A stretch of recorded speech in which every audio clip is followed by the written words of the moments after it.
इस देश की सियासत को बेहद रास आता है। तभी तो चुनाव की सुगबुगाहट के साथ ही धर्म के नाम पर बयानबाजियां तेज हो जाती हैं। ऐसी ही एक बयानबाजी जमीयत उलेमाए हिंद के सम्मेलन में हुई है। मौलाना अरशद मदनी ने ओम और अल्लाह की तुलना करके विवाद को हवा दे दी है। अब उसी बयान पर पलटवार हो रहे हैं और जिस तरह का माहौल बन रहा है उसे समझना आसान है कि 2024 के चुनाव में धर्म का तड़का हर हाल में लगेगा।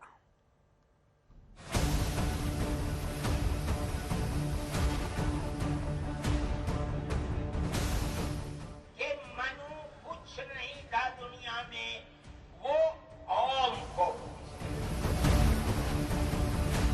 मैंने कहा ओम कौन है? मैंने कहा कि अरे बाबा इन्हीं को तो हम अल्लाह कहते हैं। जितना ये देश नरेंद्र मोदी और मोहन भागवत का है उतना ही ये देश महमूद का भी है। मैं नहीं समझता हूं कि कोई शख्स अल्लाह को न माने, ओम को न माने और वो अपनी जिंदगी गुजार रहा है, किसी दूसरे आदमी के साथ उसका इत्तेफाक हो सकेगा।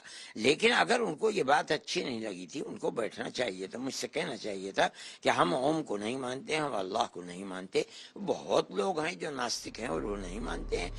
तो क्या अनजाने में ही मौलाना अरशद मदनी जमीयत के मंच से कुछ ऐसा कह बैठे कि बयान का विरोध शुरू हो गया? मदनी के एक एक बयान पर मजहबी जंग का शोर शुरू हो गया, या फिर मदनी ने अपने बयान से जानबूझकर मुल्क में धर्म वाली सियासत को और उकसाया है, जिसे लेकर अब पूरे देश का माहौल गरमाया है। क्योंकि अधिवेशन में जैन मुनि के खुले विरोध के बाद अब हर ओर से अरशद मदनी के बयान के खिलाफ आवाज उठ रही है। ओम की अल्लाह से तुलना को लेकर साधु संतों में जबरदस्त नाराजगी दिख रही है। जिस तरह का ये सर्वधर्म सम्मेलन दिल्ली में बुलाया गया था और मदनी जी का बयान था, तो उसमें बाकी जो धर्माचार्य थे उनको ये बात बहुत बुरी लगी और बुरी लगने के कारण वो उठ के चले गए। तो ऐसे सर्वधर्म सम्मेलन में इस तरह की मदनी जी को भाषा बोलने का प्रयोग, इस तरह के शब्दों का प्रयोग करने का कोई औचित्य नहीं है। उससे समाज जुड़ता नहीं है बल्कि टूटता है। सनातन से इस्लाम की तुलना करना अपने आप में सैद्धांतिक रूप से गलत है, क्योंकि आपका तो इतिहास से भी 1400 साल पुराना है? हमारे यहाँ तो राम जी का जो काल है वो लाखों वर्ष प्राचीन समय है। आज से 5250 साल पहले भगवान कृष्ण का समय है। तो इसलिए मैं कहना चाहूँगा कि कम से कम सनातन की और इस्लाम की तुलना इतिहास की दृष्टि से समान नहीं हो सकती। मदनी ने जो भी कहा है वो अपने मन से कहा है, हम उसका समर्थन नहीं करते, हम उसका खंडन करते।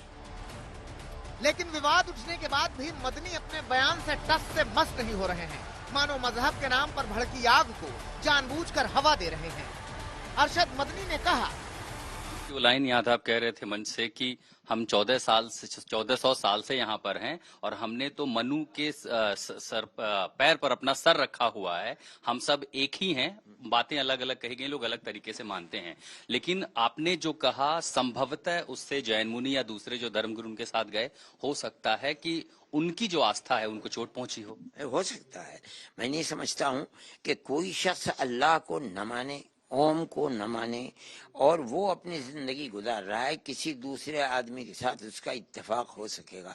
लेकिन अगर उनको ये बात अच्छी नहीं लगी थी, उनको बैठना चाहिए था, मुझसे कहना चाहिए था कि हम ओम को नहीं मानते, हम अल्लाह को नहीं मानते। बहुत लोग हैं जो नास्तिक हैं और वो नहीं मानते हैं, वो भी इसी तरीके बने। लेकिन इससे हमारे ताल्लुकात खराब नहीं होने चाहिए। हम तो उनके साथ फिर भी बैठेंगे, आइंदा भी बैठेंगे। साफ है कि जमीयत के अधिवेशन से मजहब के नाम पर शुरू हुई बयानबाजियों का एक सिरा 2024 की सियासत से भी जुड़ता जा रहा है, क्योंकि जैसे जैसे देश लोकसभा चुनाव की ओर बढ़ रहा है, जाति धर्म वाला मुद्दा भी गर्म हो रहा है। और जमीयत की बैठक के दूसरे दिन अरशद मदनी ने इसे और भड़का दिया, देश में धर्म को लेकर जारी सियासत को और हवा दे दी। आज हमको कहते हो घर वापस चलो। अरे बाबा, हमने तो मनु की चौखट पर सर रख रखा है, हम कहाँ घर जाएंगे? हमारा घर कोई नहीं है। मैं कहता हूँ कि ये बात कहने वाले तो जाहिर हैं, अपने मुल्क की तारीख को नहीं जानते, धर्मों की तारीख को नहीं जानते। जमीयत उलेमाए हिंद के अध्यक्ष अरशद मदनी के बयान पर सियासत से लेकर मजहबी गलियारे तक हलचल मची हुई है। बयान के समर्थन में कोई सामने नहीं आ रहा और बयान के विरोध का सिलसिला बढ़ता जा रहा है। यानी जिस मंच पर पहले दिन आरएसएस नेताओं को गले लगाने की बात हुई, साथ चलकर मुल्क के विकास की बात हुई, उस पूरी बातचीत को अरशद मदनी ने अपने बयानों से मजहबी लड़ाई तक ला दिया। देश में धर्म वाली सियासत के मुद्दे को और गर्मा दिया। धर्म वाली सियासत राजनीति को इतनी रास क्यों आती है, उसे इस तरह से समझिए कि भारत में करीब 18 करोड़ मुसलमान हैं। देश में लोकसभा के 218 निर्वाचन क्षेत्रों में मुसलमानों की वोट में हिस्सेदारी 10% से ज्यादा है। 70 के करीब सीटों पर 20% से ज्यादा निर्णायक मुस्लिम वोट है और पूरे भारत में करीब 150 सीटों पर मुसलमानों की वोट की हिस्सेदारी 10% है। यही वजह है कि चुनाव के दौरान धर्म का कार्ड चला जाता है। इस बार भी बहस शुरू हुई है, मगर अभी तो शुरुआत है। देखते जाइए आगे आगे होता है क्या।